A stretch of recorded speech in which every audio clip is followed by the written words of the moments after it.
مرکز اہل سنت جامعہ رضویہ منظر اسلام کی یوٹیوب چینل ہم سبق درس نظامی میں آپ کا خیر مقدم ہے۔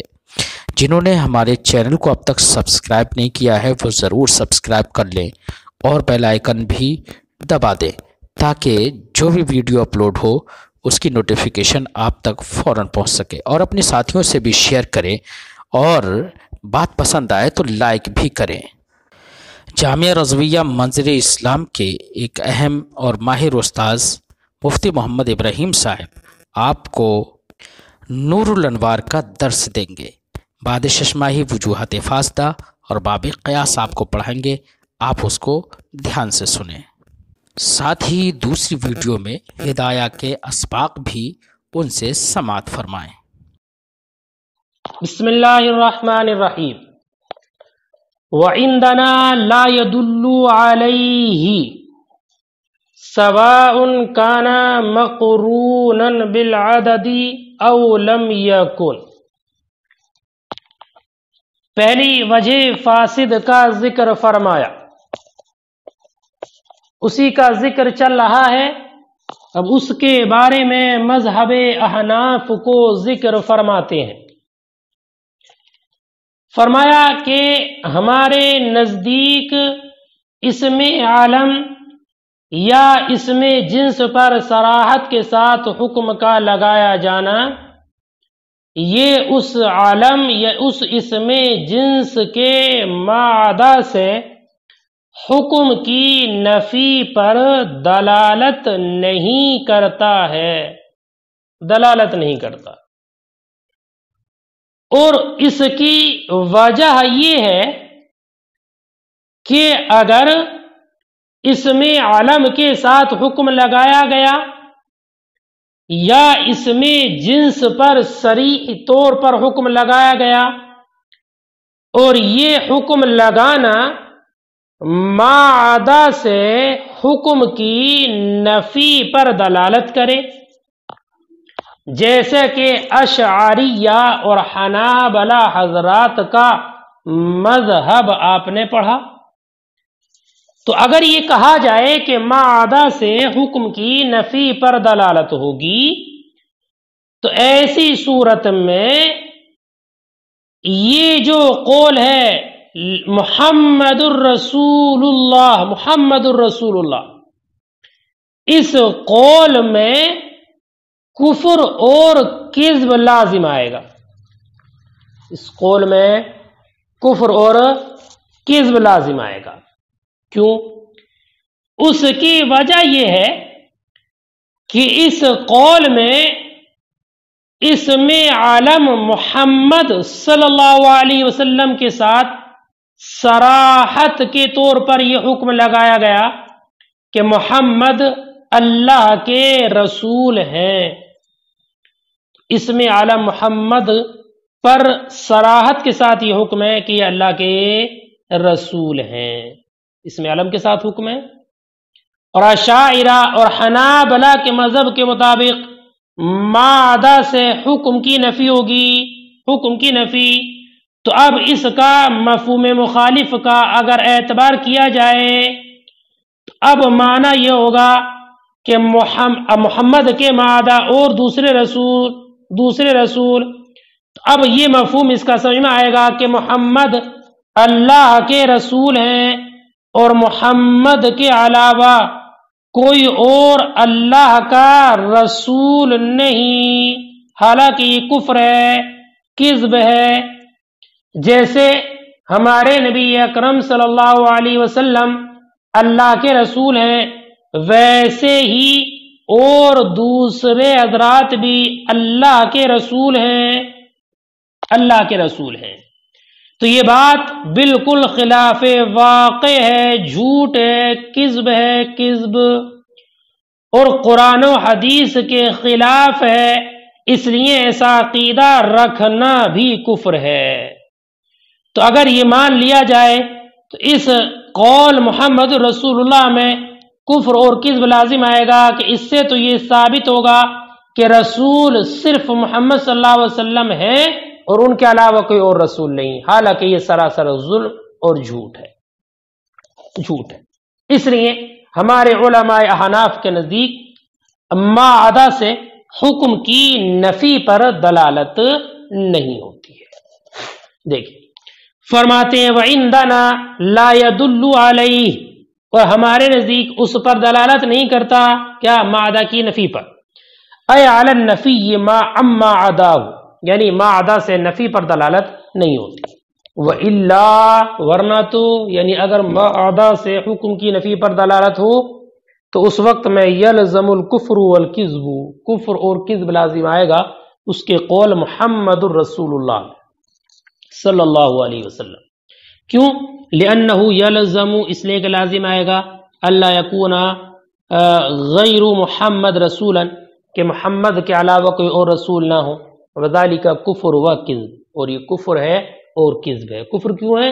اس لیے کہ قرآن و حدیث سے دوسرے حضرات کا رسول ہونا بھی ثابت ہے۔ سواء کان مقرونا بالعدد او لم یکن، سنیے اس عبارت کے ذریعے یہ بتانا چاہتے ہیں کہ ہمارے نزدیک اسم عالم یا اسم جنس پر حکم لگانا یہ ما عدا کی نفی پر دلالت نہیں کرتا، چاہے تو وہ عدد سے مقرون ہو چاہے وہ عدد کے ساتھ مقرون نہ ہو، مقرون نہ ہو۔ در حقیقت اس عبارت کے ذریعے مصنف نے ان حضرات کی تردید فرمائی ہے کہ جن حضرات نے ان دونوں کے درمیان فرق کیا ہے، کن دونوں کے درمیان، کہ اسم عالم عدد سے مقرون ہو یا عدد سے مقرون نہ ہو، تو انہوں نے یہ فرق کیا کہ اگر عدد سے مقرون ہو تو ایسی صورت میں ما عدا سے حکم کی نفی ہوگی، اور اگر عدد سے مقرون نہ ہو تو نفی نہیں ہوگی۔ تو ان قائلین کی تردید میں مصنف نے یہ فرمایا چاہے تو وہ عدد سے مقرون ہو یا نہ ہو، دونوں ہی صورتوں میں ہمارے نزدیک ما عدا سے حکم کی نفی پر دلالت نہیں کرے گا۔ تو جو حضرات اس بات کے قائل ہیں کہ اگر عدد کے ساتھ مقرون ہو تو ما عدا سے نفی پر دلالت ہوگی، ان کی دلیل سنیے۔ ان کی دلیل ہے، وہ کہتے ہیں کہ ایک حدیث میں اللہ کے رسول نے ارشاد فرمایا خمس من الفواسق یقتلن فی الحل والحرم، الہدات والفارۃ والکلب العقور والحیۃ والعقرب، کہ اللہ کے رسول صلی اللہ علیہ وسلم نے ارشاد فرمایا فواسق میں 5 ایسے جانور ہیں کہ جن کو حل و حرم سب میں قتل کیا جائے گا، ان میں سے ایک چیل، چوہا، کاٹنے والا کتا، سانپ اور بچھو۔ تو اس حدیث پاک میں اسم عالم یہ عدد سے مقرون ہے، عدد سے مقرون 5 کا عدد ذکر کیا گیا۔ تو اس صورت میں ما عدا سے نفی پر اس لیے دلالت ہوگی کہ اگر ما عدا سے نفی پر دلالت نہ ہو تو عدد کا ذکر کرنا، جو 5 ذکر کیا عدد، یہ لا حاصل اور بلا فائدہ ہوگا، بلا فائدہ۔ اس لیے اب یہ ماننا پڑے گا کہ اس وقت میں ما عدا سے حکم کی نفی ہے، ورنہ تو عدد کا فائدہ ہی باطل ہو جائے، عدد کا فائدہ ہی باطل ہو جائے۔ لیکن ہمارے نزدیک ایسا نہیں، بلکہ دونوں میں برابر ہے کہ عدد سے مقرون ہو یا نہ ہو، دونوں صورتوں میں ما عدا سے نفی پر دلالت نہیں ہوتی۔ اور ان حضرات کے اس استدلال کا جواب یہ ہے کہ عدد کا ذکر ما عدا سے نفی پر دلالت کرنے کے لیے نہیں ہے، بلکہ عدد کو خاص طور پر ذکر کرنے کی وجہ یہ ہے کہ اس کی اہمیت کو بڑھانا اور اس کی شان کی طرف توجہ دینا ہے، اس کی شان کی طرف توجہ دینا۔ تو یہ 5 کا عدد جو مذکور ہے یہ ما عدا سے نفی پر دلالت کے لیے نہیں ہے بلکہ اہتمام شان کے لیے ہے، اس کی شان کو بڑھانے کی بنیاد پر ہے۔ دیکھیں فرماتے سواء کان مقرونا بالعدد او لم یکن، چاہے وہ اسم علم یا اسم جنس عدد سے مقرون ہو یا نہ ہو۔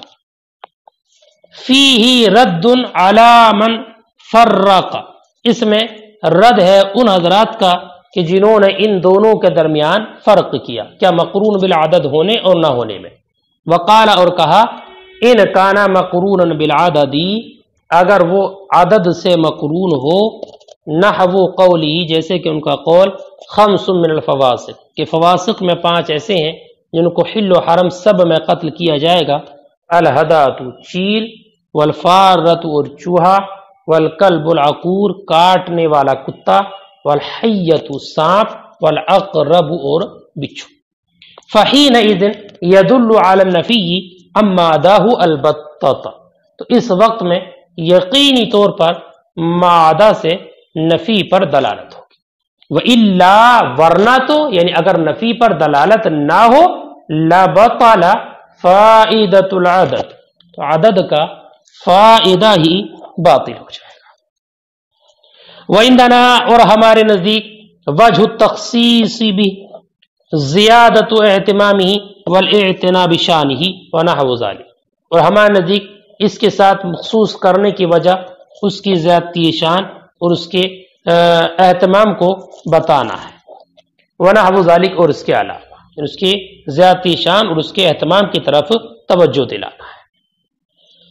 فرماتے ولیکن افت المتاخرون بانہ فی الروایات یدل علی النفی اما عدا، سنیں اس عبارت کے ذریعے ایک اشکال کا ازالہ کرنا مقصود ہے، اور وہ اشکال یہ ہے کہ ما قبل میں یہ کہا گیا کہ احناف کے نزدیک اسم علم یہ اسم جنس کی صراحت نفی ما عدا پر دلالت نہیں کرتی ہے،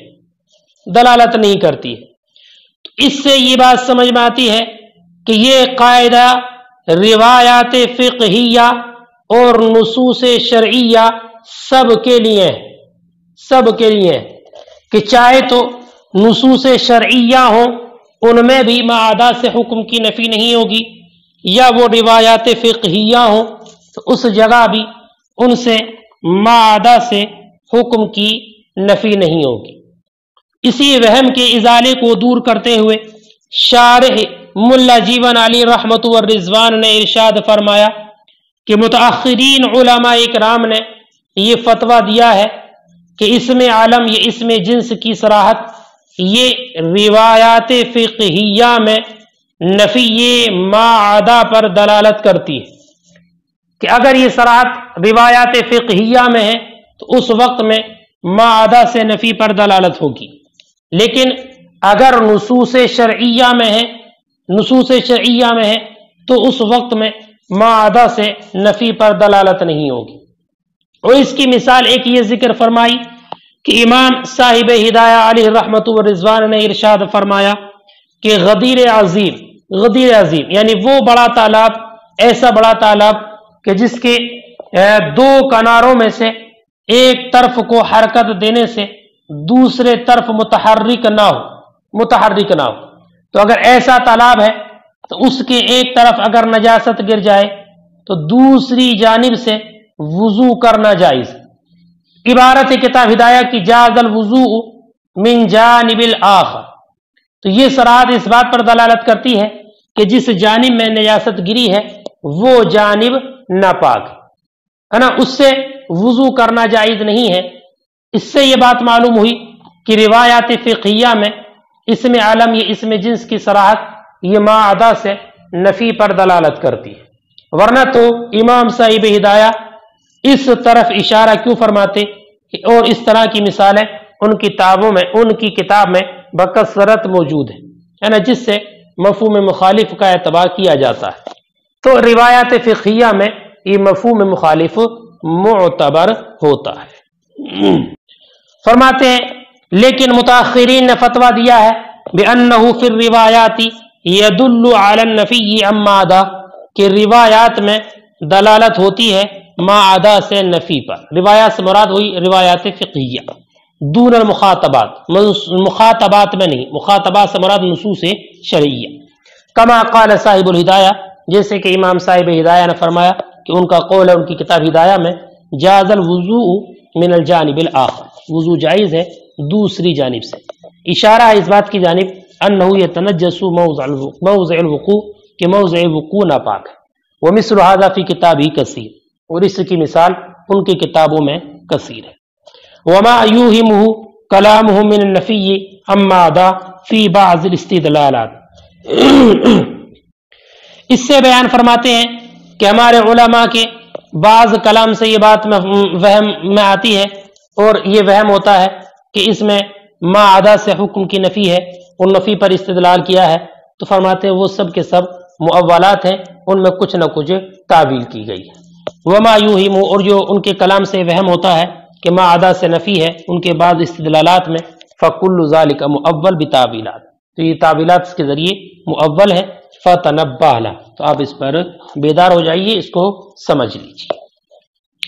لأن النص لم يتناولہ فکیف یوجب نفیا او اثباتا. اس عبارت میں مصنف نے اپنے مذہب پر دلیل بیان فرمائی. کیا کہ ما عدا سے حکم کی نفی پر دلالت نہیں ہوتی. اس پر دلیل یہ ہے کہ نصوص کہ یہ نص غیر منصوص کو شامل نہیں ہوتی ہے. نص جو بھی ہے، جو نص غیر منصوص کو شامل نہیں ہوتی، اور جب نص غیر منصوص کو شامل نہیں ہوتی تو غیر منصوص پر نفی کے اعتبار سے یا اس بات کے اعتبار سے، کسی بھی اعتبار سے کس طریقے سے حکم لگایا جا سکتا ہے، کس طریقے سے حکم لگایا جا سکتا ہے. یعنی جب وہ اس کو شامل ہی نہیں تو اب اس پر حکم بھی کسی اعتبار سے نہیں لگایا جا سکتا. فرماتے ہیں لأن النص لم يتناولہ، اس لیے کہ نص اس کو شامل نہیں، یعنی مسکوت کو. فکیف یوجب نفیا، تو کیسے واجب کرے گی نفی کو یا اس بات کو. اے لا يدل علی المسکوت عنہ، یعنی جب دلالت نہیں کرتی نص مسکوت عنہ پر اصلا بالکل بھی، فکیف یوجب الحکم من حیث النفی والاثبات، تو کیسے حکم کو واجب کرے گی نفی اور اس بات کے اعتبار سے. فَإِذَا قُلْتَ، تو جب تم نے کہا جاءنی زید فقد سکت عن عمر، کہ میرے پاس زید آیا اور تم خاموش رہے عمر کے کہنے سے، فلا يدل علی نفی و اثباتی، تو اب یہ کلام عمر کی نفی اور اس کے اثبات پر بالکل بھی دلالت نہیں کرے گا، بالکل بھی دلالت اس کی نہیں ہوگی. لیکن بیٹا اس پر ایک اعتراض یہ کیا جا سکتا ہے کہ جب اسم عالم یا اسم جنس کا صریح طور پر ذکر کرنا یہ ما عدا سے نفی پر دلالت نہیں کرتا، تو پھر تخصیص کی ضرورت کیا ہے، اس کا فائدہ کیا ہے، اس کی حاجت کیا ہے، تخصیص کا فائدہ کیا ہے. اس کے جواب میں شارح نے یہ ذکر فرمایا ہے کہ اس طرح کی تخصیص سے فائدہ یہ ہوتا ہے کہ جو مجتہدین حضرات ہیں، علماء کرام ہیں، وہ اس مقام میں غور و فکر کریں، تتبع و تلاش کریں، اور پھر دوسرے مواقع میں اس مقام پر قیاس کر کے حکم کو لگا دیں، اور جو اجتہاد کا مرتبہ ہے اس اجتہاد کے مرتبے کو پائے. فرماتے وفائد التخصیص، اور تخصیص کا فائدہ ان یتأمل المستنبطون فیہ، کہ استنباط کرنے والے حضرات اس میں غور و فکر کریں، فیثبتون الحکم فی غیرہ بالقیاس، اور غیر میں وہ حکم کو ثابت کریں قیاس کرتے ہوئے، وینالون درجۃ الاجتہاد، اور وہ درجہ اجتہاد پر فائز ہو جائیں.